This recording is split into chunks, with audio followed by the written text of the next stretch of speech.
Hi, I'm Marykaye Flatley, registered dietitian with PinnacleHealth Systems, My name's Paul Gusst, executive chef at Harrisburg Hospital with Sodexo. and we're here today to talk to you about healthy grilling. So, grilling's a super fun way to cook for your family. And we're thinking that, there's a lot of new tips we know today really make it even healthier. So we're going to go through some of those and prepare some great food for you so you can get an idea about that.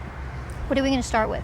Well, today we're going to start with a New York strip steak with the fat that's been trimmed off it to keep it healthy. We have some roasted vegetables. We're going to do some grilled corn with grilled onion. Even if you don't start with a super lean cut of meat, you can really do a lot by trimming the fat.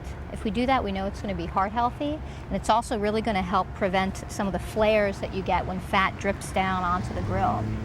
So those flares are really a sign that you're producing one of two compounds we know to be carcinogenic when you grill. If you keep the skin off chicken, if you trim the fat, use lower fat marinades, or drain off some of the oil from the marinades when you grill, you also can decrease formation of some of those compounds. But those are beautiful. Nice mixed vegetables. Yeah. We have a combination of green squash, bell pepper, and red onion in here. Beautiful. On the grill, you notice I have a piece of foil. The foil, the reason for that is we don't want the vegetables to be directly on the heat, on the flame, to reduce flare up. The flare up is part of what causes the carcinogens. Excellent. So we have a little extra virgin olive oil on here. We're going to give them a little mix. Great monounsaturated fat and a good choice for grilling because it has a high smoke point. I want to add that the grill has been preheated. Great. Yeah, I hear starting with a very clean grill is also a great way to stop buildup of some of those carcinogens. So we got our vegetables working. You can hear them sizzling away. Gorgeous. As you can see, we have very minimal smoke coming off. The smoke that we do have is from the oil and the vegetable itself.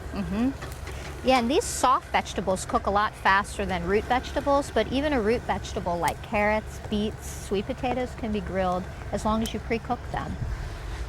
So while we have that going, we're gonna take our steak, which has been marinated. Beautiful. There's a Montreal style marinade. And as you can see on the top of this piece of meat, the fat has been almost all the way trimmed off. We did leave a little bit.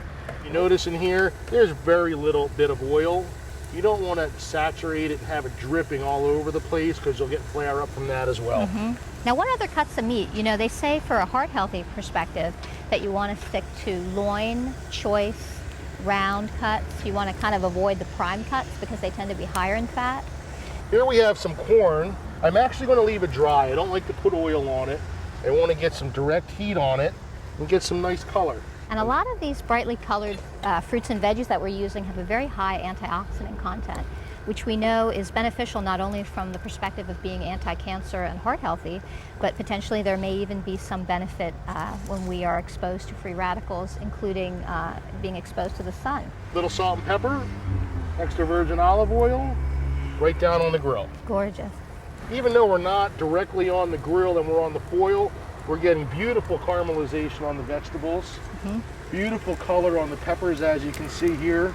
So it's really, you don't have to have it on directly over the heat, which sometimes people tend to think you do. Yeah, and it really is beautiful, and it makes it a lot easier to clean. Now we're going to take our steak and give it a little turn here, and that'll create our X marks on it. We'll give our corn a little turn. Look at the beautiful color. No oil on there. I like to make a bunch of rosemary and actually use this as my brush with seasoning on it. So I can brush the other side just like this. Wow. And then as my corn finishes, here's a little seasoned oil. Wonderful. And that adds not just wonderful flavor, but there are recent studies that indicate that specific spices, for example, rosemary, can actually decrease the formation of one particular type of carcinogen called an HCA by 30 to 100%. So it's just great all around. Wow. Look how beautiful that is. It really is. You can see our Montreal style seasoning on here. Black pepper, coriander, fennel seed, sea salt. And the one thing that's missing, there's no big fire anywhere. Yeah, that old school hiss of steam and the smoke that you see billowing around is really the thing that we know makes grilling less healthy. So we're glad to let go of that. And we still have so many great flavors and benefits even without it. So we'll start with our vegetables. And what we're going to put together here is going to be a beautiful summer picnic platter.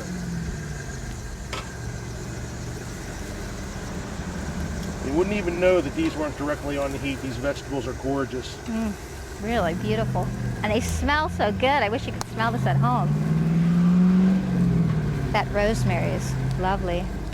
Other spices, they say, are also potentially have an anti-cancer or at least high antioxidant benefit, would be Thai spices. Garlic, ginger, chilies, turmeric. Those are wonderful ones. We want to be very quick with our grilling of the watermelon. So we're going to lay that down here. Beautiful. Yeah, most people don't realize that you can grill fruit just as well as vegetables, and that's a really fun way to add some color and sweetness to your plate. It's also great if you grill pineapple, mango, peaches, nectarines, and then throw them over ice cream, little low-fat ice cream. Oh, wow. Look at those colors. The new USDA guidelines are really well highlighted on their website, choosemyplate.gov. And they say we really want to make at least half of our plate composed of fruit and vegetables. So when we have this great meat, you can see it's just a part of that whole plate that will really give us all the health benefits. And look at that beautiful color inside there. Gorgeous. A little rare and red is good. Generally, we want to make sure that we cook any steak to at least an internal temperature of 145 degrees. And what do we have going on here? A spinach and feta. Spinach and feta salad. With that grilled watermelon. Beautiful. And there we are. We have a New York strip steak on a bed of caramelized red onions, grilled vegetables, and a spinach salad, feta cheese, and grilled corn. All right, we found some people walking by, and we're going to say, hey, try our food out. What do you think? Is that watermelon with feta? And spinach. I know what I think. I'm going to try these veggies here. It was really good. I would never think to put feta on watermelon. Delish. It's excellent. Isn't that yummy? What do you think, Em? You Good? get the nice sweetness of the watermelon, a little bit of the char flavor, and then the salty and the tang of the feta cheese to offset the watermelon. Yeah. Delicious. We'll have to try this at home. What do you think? Thanks for joining us. We hope you learned something new today. Yeah, and make sure you get out there and grill.